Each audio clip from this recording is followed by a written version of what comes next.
பொன்னியின் செல்வன் ஐந்தாம் பாகம் தியாகச் சுடர். அத்தியாயம் 6. முருகையன் அழுதான். தஞ்சை நகருக்கு அருகில் மந்தாகினி ஏரியிருந்த பல்லக்கின் பின்னால் மரம் முறிந்து விழுந்த அதே தினத்தில் வீர நாராயண ஏரியில் காற்று அடித்து கரையோரமிருந்த படகு நகர்ந்து போன அதே நேரத்தில் நாகைப்பட்டினத்தில் நிகழ்ந்த சம்பவங்களையே சென்ற அத்தியாயங்களில் கூறினோம் என்பதை நேயர்கள் அறிந்திருப்பார்கள். அன்றிரவு முழுவதும் நாகைப்பட்டினமும் அதன் சுற்றுப்புறங்களும் ஒரே அல்லோலகல்லோலமாக இருந்தன. அவரவர்களும் உயிர் பிழைத்திருந்தால் போதும் என்ற நிலைமையில் ஒருவருக்கொருவர் உதவி செய்து கொள்வதும் இயலாத காரியமாயிருந்தது. ஆயினும் புத்த பிக்ஷுக்கள் நாகைப்பட்டினத்தின் வீதிகளில் அலைந்து ஜனங்களுக்கு இயன்றவரை உதவி புரிந்து வந்தார்கள். அதே இரவில் ஆச்சாரிய பிக்ஷுவும் பொன்னியின் செல்வரும் ஆனைமங்கலம் சோழ மாளிகைக்குள் வெகுநேரம் கண் விழித்திருந்து பேசிக் கொண்டிருந்தார்கள். இந்த கடும் புயலினால் கடல் பொங்கியதால் கடற்கரையோரத்து மக்கள் எவ்வளவு கஷ்ட நஷ்டங்களுக்கு உள்ளாவார்கள் என்பதைப் பற்றி பேசிப் கவலைப்பட்டார்கள். அரண்மனை மணியக்காரனை இளவரசர் அழைத்து அரண்மனை களஞ்சியங்களில் தானியம் எவ்வளவு இருக்கிறது என்றும் பொக்கிஷத்தில் பணம் எவ்வளவு இருக்கிறது என்றும் விசாரித்தார். களஞ்சியங்கள் நிறைய தானியம் இருந்ததென்று தெரிந்தது. திருநாகை காரோணத்தில் நீலாயதாட்சி அம்மனின் ஆலயத்தை புதுப்பித்து கருங்கல் திருப்பணி செய்வதற்காக செம்பியன் மாதேவி அனுப்பி வைத்த பொற்காசுகள் 12 செப்புக் குடங்கள் நிறைய இருப்பதாகவும் தெரிந்தது. குருதேவரே, புத்த பகவானுடைய சித்தத்துக்கு உகந்த கைங்கரியத்தை தாங்கள் செய்வதற்கு வேண்டிய வசதிகள் இருக்கின்றன. அரண்மனை களஞ்சியங்களில் உள்ள தானியம் முழுவதையும் ஏழைகளுக்கு உணவளிப்பதில் செலவிடுங்கள். செப்புக் குடங்களில் உள்ள பொற்காசுகள் அவ்வளவையும் வீடு இழந்தவர்களுக்கு விநியோகம் செய்யுங்கள் என்றார் இளவரசர் பொன்னியின் செல்வர். அது எப்படி நியாயமாகும்? தானியத்தையாவது உபயோகிக்கலாம். தங்கள் பெரிய பாட்டியார் செம்பியன் மாதேவியார் ஆலயத் திருப்பணிக்காக அனுப்பியுள்ள பணத்தை வேறு காரியத்துக்காக செலவு செய்யலாமா? அந்த மூதாட்டி வருத்தப்பட மாட்டாரா என்றார் ஆச்சாரிய பிக்ஷு. ஆச்சாரியரே, என் பெரிய பாட்டியாருக்கு நான் சமாதானம் சொல்லிக் கொள்வேன். இப்பொழுது இந்த பணத்தை ஏழை எளியவர்களின் துயரத்தை துடைப்பதற்காக செலவு செய்வேன். வருங்காலத்தில் என் பாட்டியாரின் உள்ளம் மகிழ்ந்து பூரிக்கும்படி இந்தச் சோழ நாடெங்கும் 100 சிவாலயங்களை எழுப்பிக் கொடுப்பேன். பெரிய பெரிய கோபுரங்களை அமைப்பேன். இந்த மாதிரி கடல் பொங்கி வந்தாலும் முழுக அடிக்க முடியாத உயரமுள்ள ஸ்தூபிகளை எழுப்புவேன்.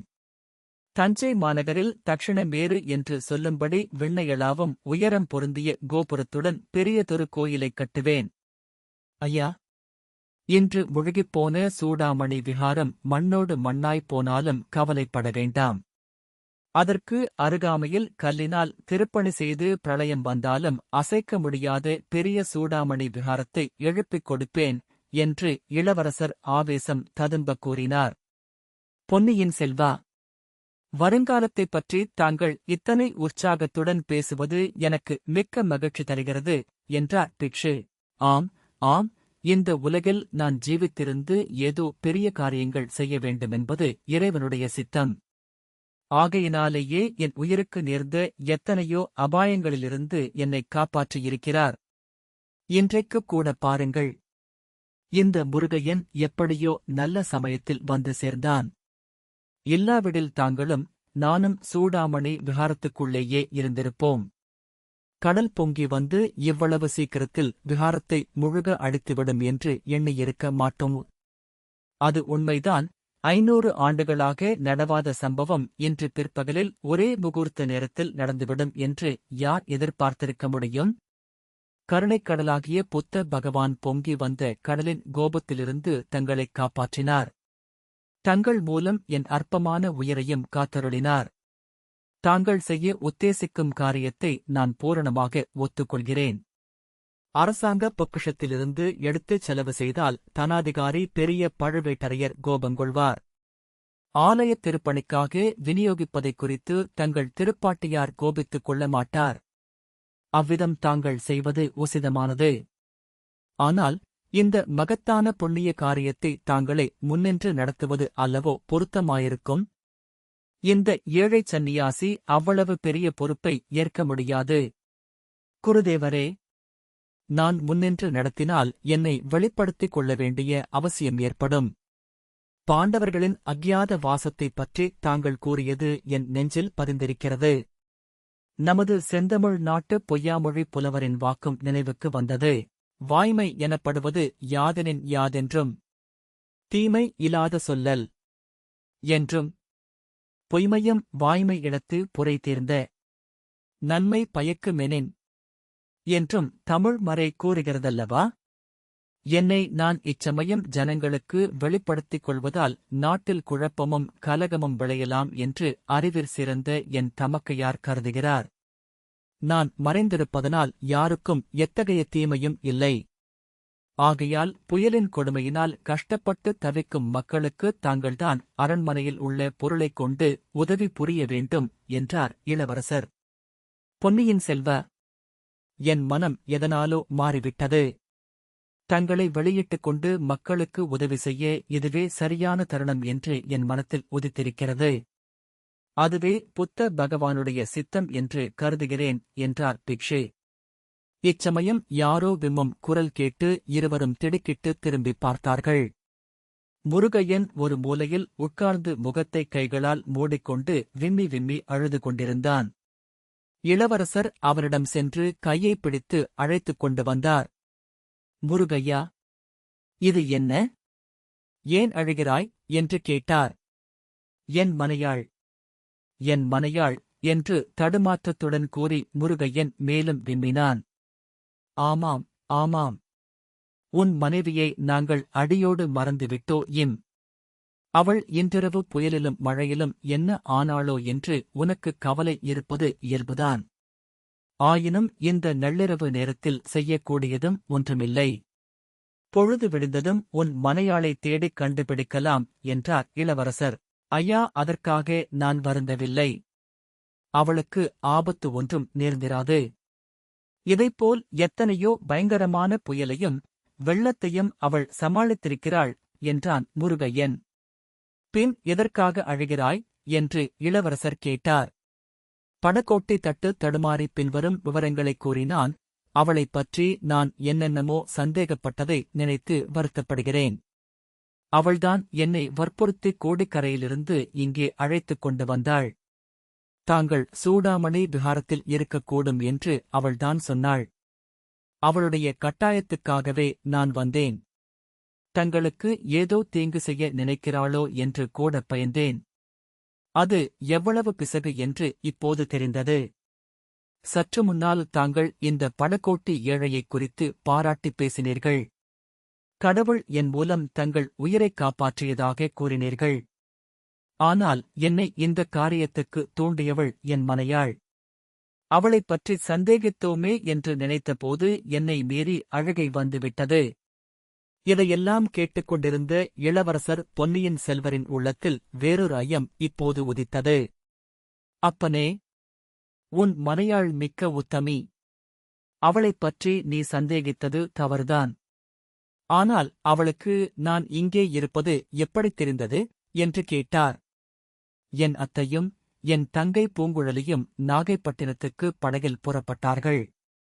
அதிலிருந்து என் மனையாள் ஒருவாறு ஊகித்து தெரிந்து கொண்டாள். எந்த அத்தை? இளவரசர் பரபரப்புடன் கேட்டார். ஐயா, ஈழத்தீவில் தங்களை பலமுறை அபாயங்களிலிருந்து காப்பாற்றிய ஊமை அத்தைதான். ஆகா, அவர்கள் இப்போது எங்கே? உன் அத்தையும் பூங்குழலியும் என்ன ஆனார்கள்? இங்கே புறப்பட்டு வந்தார்கள் என்று கூறினாயே? ஆம், புறப்பட்டு வந்தார்கள். ஆனால் அவர்கள் பிரயாணம் தடைப்பட்டுவிட்டது என்று சொல்லிவிட்டு மேலும் முருகையன் விம்மி விம்மி அழத் தொடங்கினான். பொன்னியின் செல்வர் மிக்க கவலை அடைந்து அவனைச் சமாதானப்படுத்தி விவரங்களைக் கேட்டு தெரிந்து கொண்டார். ஈழத்து அரசியை யாரோ மூர்க்கர்கள் பலவந்தமாக பிடித்துக் கொண்டு போனதை அறிந்ததும் இளவரசருக்கு வந்த கோபத்துக்கு அளவில்லை. அவர்களை ராக்கம்மாள் தடுக்கப் பார்த்தாள் என்றும் அதற்காக அவளை அடித்து மரத்தில் சேர்த்து வைத்து கட்டிவிட்டு போனார்கள் என்றும் அறிந்தபோது ராக்கம்மாளின் பேரில் ஏற்பட்டிருந்த ஐயம் நீங்கிவிட்டது. இளவரசருக்கு அவள் பேரில் இப்போது மதிப்பும் அபிமானமும் வளர்ந்தன. குருதேவரே, கேட்டீர்களா? இந்த உலகத்தில் நான் போற்றும் தெய்வம் ஒன்று உண்டு என்றால் ஈழத்தரசியாகிய மந்தாகினி தேவிதான். அந்த ஊமை மாதரசிக்கு எந்தவிதமான தீங்கும் செய்தவர்களை நான் மன்னிக்க முடியாது. பழுவேட்டரையர்கள் என்னை சிறைப்படுத்த கட்டளை பிறப்பித்தது குறித்து நான் சிறிதும் கோபம் கொள்ளவில்லை. ஆனால் ஊமை ராணிக்கு ஏதேனும் அவர்கள் தீங்கு செய்திருந்தால் ஒருநாளும் என்னால் பொறுக்க முடியாது. பழுவேட்டரையர் குலத்தை அடியோடு அழைத்துவிட்டு மறுகாரியம் பார்ப்பேன். என்னை பெற்ற அன்னையும் என் சொந்தத் தந்தையும் ஈழத்து அரசிற்கு தீங்கு செய்திருந்தாலும் அவர்களை என்னால் மன்னிக்க முடியாது. குருதேவரே, நாளைக்கே நான் தஞ்சாவூருக்கு பிரயாணப்படப் போகிறேன். வியாபாரியைப் போல் வேடம் பூண்டு இந்த படகோட்டி முருகையனை துணைக்கு அழைத்துக் கொண்டு கிளம்பப் போகிறேன். ஈழத்தரசியைப் பற்றி அறிந்து கொண்டாலன்றி என் மனம் இனி நிம்மதி அடையாது. ஆச்சாரியரே, புயலினால் கஷ்டப்பட்டவர்களுக்கு உதவி செய்யும் கைங்கரியத்தை தாங்கள்தான் நடத்த வேண்டும். தங்கள் பெயரால் நடத்த பிரியப்படாவிட்டால் ஈழத்து நாச்சியார் அறச்சாலை என்று வைத்து நடத்துங்கள். ஈழத்தரசி புத்த மதத்தில் பற்று கொண்டவர் என்பது தங்களுக்குத் தெரியுமோ? என்னமோ? பூதத்தீவு என்று மக்கள் அழைக்கும் போதத்தீவில் உள்ள புத்த பிக்ஷுக்களின் மடத்திலேதான் அவர் சாதாரணமாக வசிப்பது வழக்கம் என்றார் இளவரசர். புத்த பிக்ஷுவும் இதற்கு மாறு சொல்லாமல் ஒப்புக்கொண்டார். மறுநாள் புயலின் உக்கிரம் தணிந்தது. பொங்கி வந்த கடலும் பின்வாங்கிச் சென்றது. ஆனால் அவற்றினால் ஏற்பட்ட நாசவேலைகள் வர்ணனைக்கு அப்பாற்பட்டிருந்தன. நாகைப்பட்டினம் நகரில் பாதி வீடுகளுக்கு மேல் கூரைகளை இழந்து குட்டிச்சுவர்களாக நின்றன. அந்த வீதிகளில் ஒன்றில் இளவரசர் அருள்மொழிவர்மர் வியாபாரியின் வேடத்தில் தோளில் ஒரு மூட்டையைச் சுமந்து நடந்து கொண்டிருந்தார். அவர் பின்னால் முருகையன் இன்னும் ஒரு பெரிய மூட்டையைச் சுமந்து நடந்து கொண்டிருந்தான். புயலினாலும் வெள்ளத்தினாலும் நேர்ந்திருந்த அல்லோலகல்லோலங்களைப் பார்த்துக் கொண்டு அவர்கள் போனார்கள்.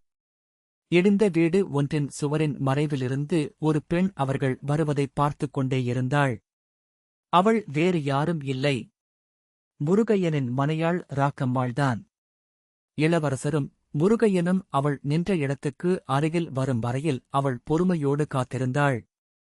திடீரென்று வெளிப்புறப்பட்டு ஓடி வந்து இளவரசரின் முன்னால் வந்து காலில் விழுந்தாள். முருகையன் அவளுடைய கவனத்தை கவர முயன்றாள். உதட்டில் விரலை வைத்து சமிகை செய்தான். உஷ் உஷ் என்று எச்சரித்தான். ஒன்றும் பயன்படவில்லை. சக்கரவர்த்தி திருமகனே, வீராதி வீரனே, பொன்னியின் செல்வா, சோழ நாட்டின் தவப்புதல்வா, சூடாமணி விஹாரத்தில் முழுகிப் போய்விடாமல் தாங்கள் பிழைத்து வந்தீர்களா? என் கண்கள் என்ன பாக்கியம் செய்தன என்று கூச்சலிட்டாள். வீதியில் அச்சமயம் அங்குமிங்கும் போய்க் கொண்டிருந்தவர்கள் அத்தனை பேருடைய கவனமும் இப்பொழுது இளவரசரின்பால் திரும்பின.